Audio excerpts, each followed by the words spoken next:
Come back India ఎందుకు అంటే US dollar dream అన్న అబ్బాయి, అవును. ఫ్యామిలీ ఎమోషన్స్, ఫ్యామిలీని కూడా అమ్మాయిని కూడా అక్కడికే తీసుకెళ్లి లైఫ్ బిల్డ్ చేసుకున్న ఒక అబ్బాయి సడన్ గా క్విట్ చేసి ఇండియాకు ఎందుకు వచ్చారు?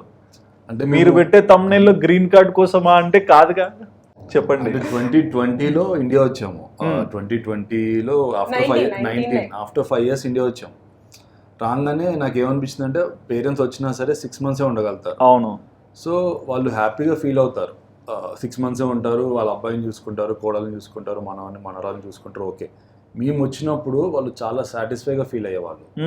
అది ఫస్ట్ థింగ్. సెకండ్ వచ్చి పేరెంట్స్ ఏజ్ పెరుగుతున్న కొద్దీ రాలేరు. ఒక్కొక్క స్టేజ్లో మా డాడీ అన్నారు నేను రాలేకపోతున్నాను ఇంకా అని.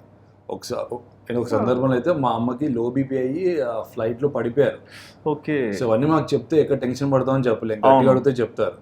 ఒకరింట్లో కూతుంటే కొద్దిగా గట్టిగా అడుగుతుంది, అబ్బాయిలు మరీ అట్లా అడగరు కదా. ఇంకొద్ది మా అమ్మకి వెరీ క్లోజ్.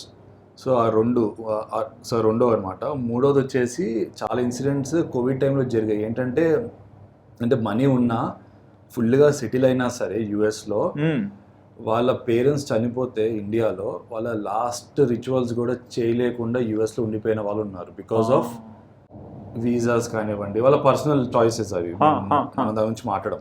కానీ అవన్నీ చూశాక నాకు లిటరల్ భయం వేసింది.